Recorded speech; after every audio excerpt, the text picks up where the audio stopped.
নিশিন একটা মহিলা হযরত ওমরের দরবারে আসার পরে সালাম দিলেন, আসসালামু আলাইকা ইয়া খলিফাতুল মুসলিমিন। হে ওমর, আপনার যে ঘুম নিন খাওয়া নেওয়া সব হারাম হয়ে গেছে, যেই কারণে সেই কারণটা হচ্ছে আমি নিজে। আর যেই ছোট্ট বাচ্চাকে দেখেছেন 12 টুকরা করা, এই ছোট্ট বাচ্চা কেউ নয় হুজুর, এটা আমার কলিজার টুকরা নয়নের মনি, আমার সন্তান। আমার সন্তানকে আমি মা নিজে 12 টুকরা করেছে। জোরে কন্যা নাউজুবিল্লাহ। কয় টুকরা করছে? মায়ের সন্তানকে 12 টুকরা করছে।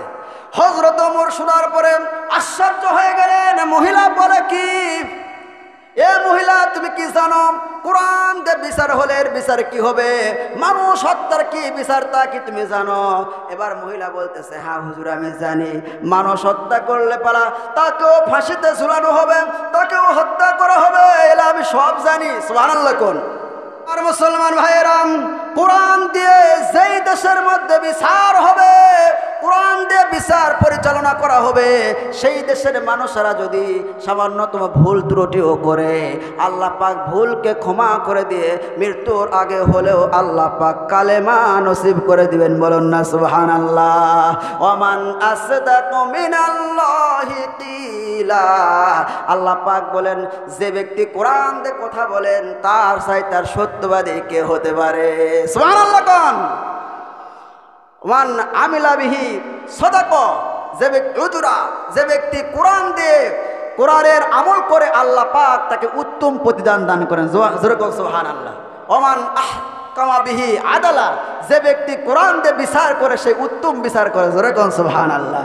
আমরা চাই আমাদের বাংলাদেশে কোরআন দিয়ে বিচার পরিচালনা হোক।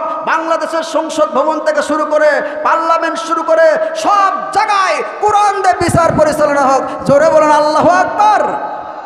হযরত ওমর রাদিয়াল্লাহু তাআলা আনহুর যুগে কোরআন দিয়ে বিচার হইতো। জোরে বলুন সুবহানাল্লাহ। হযরত ওমর রাদিয়াল্লাহু তাআলা আনহু অর্ধ জাহানের খলিফা, সারাদিন রাষ্ট্রের কাজ করেছে, বাড়িতে রাত্রিবেলা ফিরছে, যখন বাড়িতে আসবে এমন সময় দেখতেছে তার বাড়ির যে ঘর আছে, ঘরের বারান্দায় দেখতেছে একটা ছোট্ট একটা নবজাতক শিশু, ছোট্ট একটা শিশু। সেই শিশুর লাশ, শিশুটাকে 1 টুকরা 2 টুকরা নয় 12 টুকরা করে ওমরের বারান্দায় কে যেন গোপনীয়ভাবে গভীর রাতে রেখে চলে গেছে। চিন্তা করছেন, কোরআন দিয়ে বিচার হয়, সেই দেশের মধ্যে এমন একটা ঘটনা ঘটছে।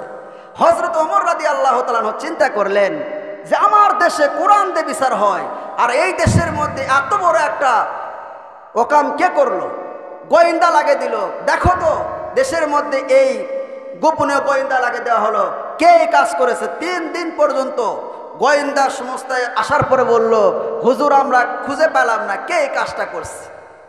ছোট্ট একটা নিষ্পাপ শিশুকে 1 টুকরা 2 টুকরা নয়, কয় টুকরা করছে? 12 টুকরা করে ওমরের বারান্দায় রেখে চলে গেছে।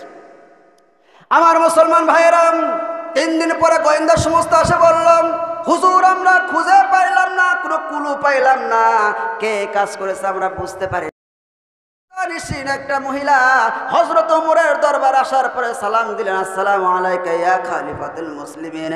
হে ওমর, আপনার যে ঘুম নিন খাওয়া নেওয়া সব হারাম হয়ে গেছে, যেই কারণে সেই কারণটা হচ্ছে আমি নিজে। আর যেই ছোট্ট বাচ্চাকে দেখেছেন 12 টুকরা করা, এই ছোট্ট বাচ্চা কেউ নয় হুজুর, এটা আমার কলিজার টুকরা নয়নের মনি, আমার সন্তান। আমার সন্তানকে আমি মা নিজে 12 টুকরা করেছে। জোরে কন্যা নাউজুবিল্লাহ। কয় টুকরা করছে? মায়ের সন্তানকে 12 টুকরা করছে।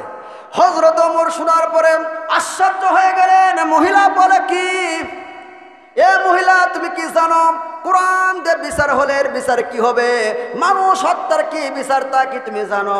এবার মহিলা বলতেছে, হ্যাঁ হুজুর আমি জানি, মানুষ হত্যা করলে পালা তাকেও ফাঁসিতে ঝুলানো হবে, তাকেও হত্যা করা হবে, এলা আমি সব জানি। সুবহানাল্লাহ কোন। তাহলে তুমি নিজের সন্তানকে নিজে কেন হত্যা করেছো, তার কারণ কি?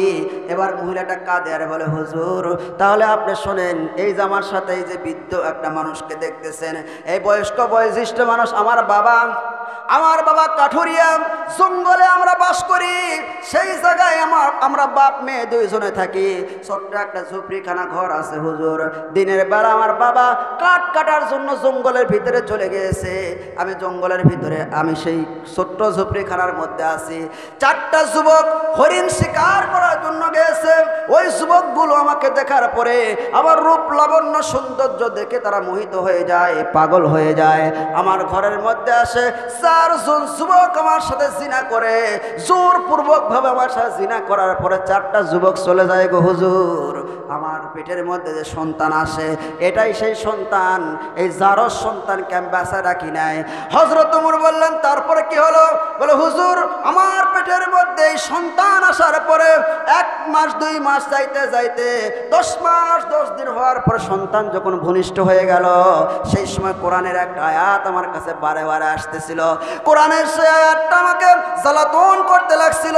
আল্লাহ রাব্বুল আলামিনের কোরআন ডাক দে বলে, উতুল্লিম বাদা যালিকা জানিম। যারা কোরআনের বিরুদ্ধে হবে, যারা জারজ সন্তান হবে, প্রকাশ্য হোক অপ্রকাশ্য হোক, তারা কোরআনের দুশমন হবে, তারা বদমেজাজি হবে। জোরে বলুন ঠিক কিনা? যারা কোরআনের বিরুদ্ধে কথা বলে, কোরআনের তাফসীর মাহফিল করতে দেয় না, কোরআনের আন্দোলন করতে দেয় না, বুঝতে হবে তাদের রক্তের মধ্যে আবু জেহেল, উতবা, সাইবা, মুগীরার রক্তের মিশ্রণ আছে। জোরে বলুন ঠিক কিনা? হুজুর আমি চিন্তা করলাম, আমার সন্তান আমার পেট থেকে হয়েছে যদিও ছেলে সন্তান, কিন্তু তারপরেও আমার সন্তান তো বৈধ নয়, অবৈধ সন্তান। এই সন্তান আস্তে আস্তে যখন বড় হয়ে যাবে, আমার সন্তান যখন বড় হয়ে যাবে হুজুর গো, সেই সময় আমার সন্তান রাজপথে মিছিল করবে, কোরআনের বিরুদ্ধে মিছিল করবে, ইসলামের বিরুদ্ধে মিছিল করবে, নবীর বিরুদ্ধে মিছিল করবে, আল্লাহর বিরুদ্ধে মিছিল করবে। আমি বৃদ্ধ মা সইতে পারবো না। এই জন্য মা নিজের সন্তানকে হত্যা করেছি। যা বিচার হয় আমি মাথা পেতে মানিয়ে নিতে রাজি আছি। আমার সন্তান কোরআন ইসলামের বিরুদ্ধে কথা বলবে, আমি মা সেটা সইতে পারবো না। জোরে বলুন সুবহানাল্লাহ।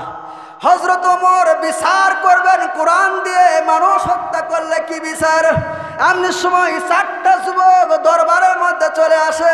আসার পরে বলে, হুজুর আপনি বিচার একটু পরেই করেন, হুজুর আপনি একটু বিচার পরেই করেন। এই যে মহিলা, এই মহিলাকে যেই 4টা যুবকের কথা বলেছে, আমরা সেই পোড়া কপাল, আমরা সেই অধম যুবক, আমরা যৌবনের তাড়নায় পড়ে, শয়তানের ধোকায় পড়ে আমরা এই মেয়েটার সাথে জিনা করেছিলাম।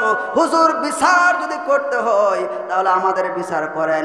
আমার মুসলমান ভাইরা, হযরত ওমর বললেন, এ মহিলা এবং যুবক তোমরা তো পালায়া থাকতে পারতে, তোমরা কেন আসলে? সেই সময় বলতেছে, হুজুর আমরা কোরআনে কারিমের আয়াত জানি, কোরআন পড়েছি, আমরা জানি দুনিয়ায় যদি কোনো মানুষ কোনো অন্যায় করে পাপ করে, দুনিয়ায় যদি তার বিচার না হয়, কিয়ামতের দিন ডবল করে বিচার করা হবে। এই জন্য কোরআন দিয়ে আমাদের বিচার করে দেন, কিয়ামতের দিন যেন আমাদের বিচার না হয়। জোরে বলুন সুবহানাল্লাহ। আমার ভাইয়েরা, বলার উদ্দেশ্য হলো, যেই দেশের মধ্যে কোরআন দিয়ে বিচার হবে, কোরআন দিয়ে পার্লামেন্ট সংসদ ভবন চলবে, সেই দেশের মানুষেরা জীবনের শেষ নিঃশ্বাস ত্যাগ করার সময় হলেও আল্লাহ পাক তাদের মুখের মধ্যে কালেমা নসিব করে দিবে। দেখেন এই যে 4টা-5টা মানুষ, তারা শেষ মুহূর্ত হলো, শেষ সময় আসে, মৃত্যুর সময় ইনসাফ ভিত্তিক বিচার নিয়ে কালেমা পরে দুনিয়ায় থেকে বিদায় নিয়ে চলে যায়। জোরে বলুন সুবহানাল্লাহ। আল্লাহ পাক আমাদেরকে অল্প সময়ের মধ্যে যা কথাবার্তা হলো, আল্লাহ পাক আমাদের সকলকে কথাগুলো মেনে চলার তৌফিক দান করুন। ওয়া আখিরু দাওয়ানা আলহামদুলিল্লাহি রাব্বিল আলামিন। আসসালামু আলাইকুম ওয়া রাহমাতুল্লাহি ওয়া বারাকাতুহু।